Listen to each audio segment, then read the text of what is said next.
Salut à tous, bienvenue sur l'Arène MMA. Aujourd'hui, on interview Danny de Madness Mallet. Avant qu'on démarre, gros merci à MetaFight ainsi qu'à Timeout Tribe, nos partenaires. Danny, comment ça va? Ça va super bien, man, de toi? Ça va très bien, merci. On s'est pas trop parlé depuis ton dernier combat, donc une défaite pour la ceinture. Comment, qu'est-ce qui s'est passé depuis? Comment ça va? Ça va bien, ça va bien, là. J'ai été absent des réseaux sociaux puis de tout ce qui entourait ça, là, une semaine et demie, là. Mais là, c'est correct, c'est en arrière de moi, puis on y va de l'avant, là. Comment tu l'as digéré sur le moment? Euh, Difficile, mais qui me fait, qui me faisait le plus rager, c'était pas tant la défaite, c'est du fait que j'étais pas à mon 100% ce soir-là, puis c'est un peu pour ça que je l'ai échappé là-dessus. Mais j'en tire du positif, comme tu as dit, je vais de l'avant avec ça. Là. C'est le passé, on peut rien y faire. Fait Exact. que, next. Et au final, vous avez quand même livré un combat qui fait sûrement partie au final des combats, des plus grands combats de l'histoire de Samouraï MMA. C'était la première fois qu'il y avait 5 rounds de plein à Samouraï MMA.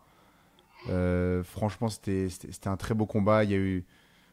Chacun a pris ses rounds. C'était très serré. Est-ce que toi, dans l'avenir, une revanche forcément te titille l'esprit? Absolument. J'en ai parlé à Daniel le soir même. Mes coachs aussi. Puis en théorie, ça va avoir lieu. J'aurais aimé ça pour décembre. Là, les rumeurs que Joe voulait descendre à 165. Fait que ça sera pas tout de suite. C'est ce qui me fait quand même très chier, là. Mais bon, c'est pas moi qui en décide de rien de ça. Donc, je prends les fighters à la fois. Puis, mais c'est sûr que c'est dans le planning là, qu'on se recroise, hein. Est-ce que tu as fait des ajustements dans ta nouvelle préparation pour ton prochain combat qui va avoir lieu, donc, encore une fois, à 175 livres contre le Mexicain Carlos Paita, le 16 septembre? Des ajustements, non. Dans le fond, en plus, le style de combat que ça va donner, je m'attends à une guerre debout. Là. Le gars fait vraiment zéro de sol. Puis, Mhm. pour ceux qui le connaissent un peu.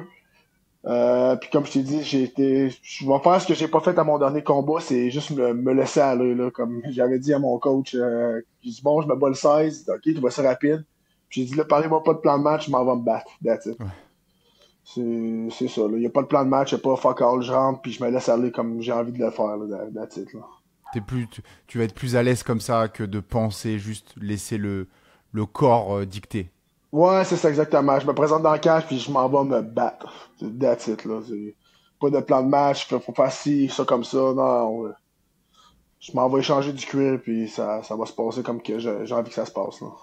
Également, est-ce que, pour encore revenir sur ton dernier combat, on t'a vu très émotionnel avant que le combat commence. Est-ce que tu peux nous parler de ça? T'avais déjà été émotionnel comme ça avant le combat ou c'était vraiment l'enjeu cette fois-ci qui était sur tes épaules? Je l'ai été peut-être pas autant que ça, mais depuis mon retour, là, j'ai tout le temps cette émotion-là en arrière avec mon beat start, puis je fasse mon entrée. Mhm. Puis là, c'était plus gros encore à cause de tout justement de la ceinture, de tout ce que c'était, puis d'où je partais là, depuis la dernière année. Là. Mhm. Fait que c'est ça, en gros, c'est ça. Là. Ça m'a aidé quand même dans mes deux autres fêtes avant là, à bien performer, là aussi. Mais j'ai pas été moi-même ce soir-là. Bon, il y a des raisons à tout ça, mais c'est ça, là. Parfait. Et là on- ta jambe, au final, on a vu Joe mettre beaucoup de kicks. La jambe, elle était enflée. Là, ça va mieux, t'es à 100%. Ouais, la jambe, ça a pris un. J'ai boité peut-être pendant un bon 4 jours. Après ça, ça s'est mis à Allez, mieux. bleuir puis à désenfler, là, puis c'était correct, là. C'est un petit Parfait. bobo, là, c'était pas de blessure, là. Euh, on a vu, est-ce que tu mets une énergie particulière sur le sol en ce moment ou pas? Bah, pas forcément pour ce camp, parce qu'on sait que ton adversaire, lui, le sol, Il veut rien savoir, là, tu il sais. veut rien savoir, ouais. Euh, Normalement, oui, mais comme tu viens de le mentionner, là, je me concentre pas là-dessus, là. Je me suis Ok, concentré plus à faire du son conditionnement puis laisser aller les mains parce que je m'attends à une garde debout ouais, et non au sol, là. Mais c'est sûr que pour les prochains camps d'entraînement, je vais en faire de plus en plus, hein, comme que je fais déjà. parfait. Charles Jourdain nous a parlé lors du gala de ton arrivée dans la même équipe de management que lui, avec Stéphane Patry. Ouais. Est-ce que tu peux nous parler un petit peu de ça? Comment ça s'est fait? Ben, j'ai pris la décision, je te dirais, après mon combat contre Wozniak. J'ai pensé à plein de trucs, puis j'en suis venu à cette conclusion-là que c'était le move qui était mieux à faire pour moi présentement. Là. Et Ça du coup, ressemble à ça. Là. vous aviez déjà des contacts? Comment ça s'est fait le contact? Ben, là, avec Stéphane, on se connaissait déjà du temps de TKO. Puis j'ai rien qui a demandé à Charles de demander à Steph bon, s'il peut me contacter. Puis par la suite, ben, Stéphane m'a contacté, puis on a commencé. Là. Parfait. Donc maintenant, tu es officiellement managé par Stéphane Patry. Ouais, exactement. Parfait. Que penses-tu de ton adversaire Payata, si ce n'est que il veut rien savoir du sol? Tu as regardé du coup un petit peu ses combats.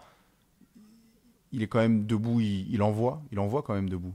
Ouais, ben c'est un gars, je pense, qui a pas peur de changer. Il va se Ouais. présenter pour se battre. Pour ce combat-là, c'est ça que j'ai besoin. Là, quelqu'un qui va se battre. Là, tu sais, j'ai pas me casser la tête avec à la fin va-tu durer ou je vais-tu me faire shooter. Non, non, on s'en va se battre. Puis c'est un gars qui est game. Ça se passera comme ça se passera. Là. Je peux pas rien prévenir, là, mais on s'en va se battre, je crois. Là. Tu vises un KO, Ouais, ouais, forcément. absolument, absolument, absolument. Là. J'ai pas envie d'éterniser ça pendant 3 rounds. Là. Je me présente juste dans le monde pace, puis on va se finir. That's it. Et tu vas être à Québec, donc, devant ton monde. Est-ce que ça te plaît? Est-ce que c'est la première fois Non, ça va être la 3e fois. J'ai fait mes 2 premiers combats à TKO? Québec. Ouais, Ok, ouais, au centre Vidéotron, c'était fou. ok. Sinon, ben c'est cool, là. Ça me fait du bien d'aller à l'extérieur, comme je te dis, que j'aime bien ça quand le crowd est Ouais, contre moi un peu, ça met une petite motivation de plus. Là, ça va être différent, mais tu sais, je vais être bien aussi pouvoir faire ma coupe chez moi, l'un de mes affaires. Je suis quand même content, là, c'est parfait. Là. Surtout que je reviens quand même assez rapidement. Donc, je suis content d'être à la maison. super. On passe le bonjour à ton fils qui vient de passer Ouais, le gamin. derrière. Ben, parfait, Dany. Écoute, on a vraiment hâte de voir ton retour. Et c'est dans 2 semaines. Donc là, au niveau de ta préparation, elle est sur la fin, j'imagine? Ouais, il reste encore une coupe d'affaires. Je continue à me tenir en forme, là, à pousser le cardio un peu, là. Mais ça l'arrive, là. Mais tout ce que je peux vous promettre, c'est que ça va être explosif. Ça, Ça, c'est on n'en inévitable. doute pas. On n'en Ouais. doute pas. Parfait. Bah, merci beaucoup, Dany. Et on se voit le 16 septembre et même le 15 septembre à la pesée. Solide. Salut tout le monde.